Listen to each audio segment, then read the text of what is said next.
क्या भारत की आर्मी सच में एक सुपर पावर है या सिर्फ एक दिखावे की सेना है? अरब देश का एक अखबार मैंने पढ़ा, उसमें मेन हेडलाइन थी कि इंडियन आर्मी क्या सुपर पावर है या सिर्फ एक पेपर टाइगर है। पेपर टाइगर एक चाइनीज शब्द है जिसका मतलब है कि इंडियन आर्मी सिर्फ दिखावा करती है, असल में उनके पास कुछ नहीं है। जन्म से ही हम आर्मी की ब्रेवरी के बारे में सुनते आए हैं। क्या वो सब कुछ झूठ है या सिर्फ पेपर पर है, या फिर विदेशी मीडिया को रियलिटी का कुछ पता नहीं है? तो नमस्कार दोस्तों, मेरा नाम है अमित और आप देखना शुरू कर चुके हैं राइट वे इंडिया। दोस्तों आइए इंडियन आर्मी के अचीवमेंट के बारे में जानते हैं। और हाँ, वीडियो को लाइक और सब्सक्राइब जरूर कीजिएगा। भारत दुनिया की 7th लार्जेस्ट कंट्री है और 2nd बिगेस्ट पॉपुलेशन वाली कंट्री है। दुनिया की 4थी सबसे बड़ी और प्रोफेशनल सेना इंडिया की है। तो क्वेश्चन उठता है, how big is the Indian army? चलिए नंबर देखते हैं। Indian army forces include army, navy and air force. उन्हें जो central army, police force, Assam rifles, Indian coast guard and special frontier forces जैसी फोर्स सपोर्ट करती हैं। तो कहने का मतलब है Indian army means entire arm force. Indian army के अंदर 14 लाख एक्टिव फोर्सेस हैं और 10 लाख रिजर्व फोर्सेस हैं। नंबर के साथ Indian army 2nd largest army है। दोस्तों दुनिया में 4 ऐसे देश हैं जो एंटी सैटेलाइट कैपेबिलिटी रखते हैं। इन 2019 इंडियन आर्मी ने रशिया, चाइना और यूएसए को टक्कर देते हुए खुद की एंटी सैटेलाइट कैपेबिलिटी को प्रूव किया। इसका मतलब हुआ, अगर कोई दुश्मन देश की सैटेलाइट इंडिया के अंदर किसी इंफॉर्मेशन को चुराती है तो भारत उस सैटेलाइट को डिस्ट्रॉय कर सकता है। और अगर कोई दूसरा देश मिसाइल से अटैक करता है तो उनसे हमारे बॉर्डर्स को सुरक्षित रखने के लिए भारत ने indigenously ballistic missile system develop किया। इसमें हमारे missile man doctor APJ Abdul Kalam का अहम रोल रहा है। क्या आपको पता है इस मिसाइल की रेंज कितनी है? अग्नि 5 भारत को चारों तरफ से 5000 से 8000 किलोमीटर तक सुरक्षित रखती है और हमारी अग्नि 6 भी अंडर डेवलपमेंट है। इतना ही नहीं, अग्नि 6 की रेंज तकरीबन 12000 किलोमीटर तक होगी। How amazing is that! इतना ही नहीं दोस्तों, दुनिया की super fast supersonic cruise missile BrahMos India और रशिया ने मिलकर बनाई है। ये मिसाइल इतनी एडवांस है कि फिलीपींस की मिलिट्री ने चाइना के अगेंस्ट इंडिया से ये मिसाइल परचेज की। और यही नहीं दोस्तों, वियतनाम और इंडोनेशिया ने भी इसके ऑर्डर दिए हैं। ब्रह्मोस 1 तो छोड़िए, ब्रह्मोस 2 उसकी जो स्पीड बताई जा रही है, हवा की गति से 8 गुना ज़्यादा तेजी से दुश्मन पर वार करेगी। ये मिसाइल 2024 तक रेडी होने वाली है। यानी Bharat world class technology import ही नहीं एक्सपोर्ट भी करता है।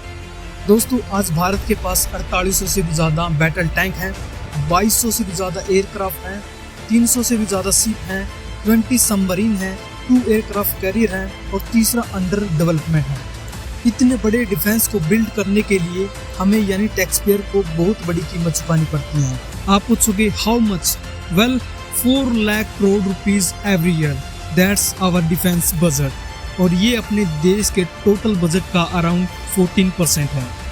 हमारे बॉर्डर को सुरक्षित रखने के लिए इतना पैसा खर्च होता है जो कि हर साल 9% बढ़ता ही जा रहा है। दोस्तों as per our last budget we spend 24% on defence pension, 44% on salaries to arm forces and only 28% on capital expenditure. इसका मतलब ये हुआ कि नई टेक्नोलॉजी को एक्वायर करने में हमारा टोटल बजट में से 28% ही यूज हो रहा है। ये सब जानने के बाद कुछ लोग पूछेंगे कि इतना सारा पैसा कहाँ जाता है, जंग तो होती नहीं, फिर इतना पैसा क्यों? वेल भारत को इंटरनल एक्सटर्नल थ्रेट्स से सुरक्षित रखने के अलावा हमारी फोर्सेस और भी बहुत काम करती हैं जिन्हें आप भी इम्पोर्टेंट मानते होंगे। First, military engineering service Bharat की largest construction and maintenance agency है। लद्दाख तो विजिट किया ही होगा आपने। Khardungla pass is the world highest motorable road. इसको बनाने का काम भी हमारी आर्मी ने ही किया है। आर्मी ने एक गांव में 40 डेज में एक सस्पेंशन ब्रिज बांधा है। रिमोट एरियाज में कनेक्टिविटी बढ़ाने का काम भी इंडियन आर्मी ही करती है। बॉर्डर रोड्स ऑर्गेनाइजेशन यानी कि BRO, ये भी आर्मी का ही पार्ट है। इसका काम है बॉर्डर पर इंफ्रास्ट्रक्चर को बिल्ड करना। दोस्तों इंडियन मिलिट्री के द्वारा बहुत सारे ऑपरेशन चलाए जाते हैं, चाहे ऑपरेशन राहत हो। दुनिया का सबसे बड़ा रेस्क्यू मिशन था जिसमें 19,600 लोगों को रेस्क्यू किया गया। और उसके अलावा कोरोना पैंडेमिक में ऑपरेशन जीत हो या रशिया यूक्रेन युद्ध में ऑपरेशन गंगा हो जिसमें 20,000 से ज़्यादा बच्चों को इवैक्यूएट किया गया था, ऑपरेशन समुद्र सेतु हो, वंदे भारत हो न जाने कितने ऑपरेशन इंडियन आर्मी के द्वारा किए गए। 1990 के अंदर कुवैत में जब इराकी सोल्जर्स घुस आए थे, तब इंडियन मिलिट्री ने 1,70,000 इंडियंस को एयरलिफ्ट किया था। दोस्तों, सियाचिन 6000 मीटर की ऊंचाई पर दुनिया का सबसे बड़ा बैटल ग्राउंड है। सबसे वर्स्ट कंडीशन में यहाँ टेम्परेचर -60 डिग्री तक चला जाता है। यहाँ बुलेट से ज़्यादा ठंड से लोग मरते हैं।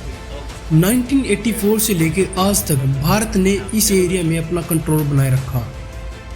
सिर्फ भारत में ही नहीं, पूरी दुनिया में पीस कीपिंग फोर्स के नाम से भारत सबसे ज़्यादा कंट्रीब्यूशन देता है, और चाइना और यूएसए से भी ज़्यादा। दोस्तों, इंडियन नेवी ने एंटी पैरेसी पेट्रोलिंग शुरू की, जिसमें इंडियन नेवी ने 3440 शिप्स को एस्कॉर्ट किया, जिसमें 3047 शिप फॉरेन थी और 413 Indian. The Indian navy has escorted this ships and there have been no pirate attacks. ऐसा नहीं है कि आर्म फोर्सेस के सामने कोई चैलेंजेस नहीं होते। बहुत से ऐसे एरियाज हैं जहां इम्प्रूवमेंट की बहुत ज़्यादा ज़रूरत है, जैसे कि लॉजिस्टिक्स ही, जिसमें हम चाइना से बहुत कुछ सीख सकते हैं। 62 में हम चाइना से वार क्यों हारे? Because of we were not prepared. जब चाइना ने अटैक किया था, तब हमारे बॉर्डर्स एरिया में इंफ्रास्ट्रक्चर की बहुत ज़्यादा कमी थी, और साथ ही लॉजिस्टिक की भी कमी थी, जिसके कारण आर्मी को टाइम से हथियार नहीं मिल पाए। बॉर्डर्स के आसपास चाइना अपने सैनिकों के लिए हीटी टेंट से लेकर रेलवे लाइन तक बना रहा है, जबकि हमने बॉर्डर्स एरिया में इंफ्रास्ट्रक्चर को बनाना हाल फिलहाल में ही शुरू किया। दोस्तों, we have to upgrade our technology fast. हम अपनी टेक्नोलॉजी को डिले नहीं कर सकते, क्योंकि हमारे पास अच्छे पड़ोसी नहीं बल्कि अच्छे दुश्मन जो रहते हैं।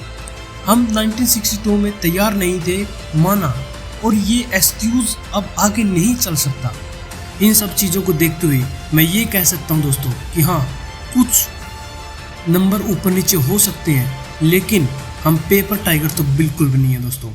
और आपको ये सुनकर गर्व होगा कि हमने इतनी बड़ी आर्मी होने के बावजूद कभी किसी पर फर्स्ट अटैक नहीं किया, और ना ही किसी की ज़मीन पर कब्जा करने की कोशिश की है। आपको ये वीडियो कैसी लगी? लाइक और कमेंट शेयर जरूर करना, और फिर मिलते हैं नेक्स्ट वीडियो के साथ। तब तक के लिए जय हिंद।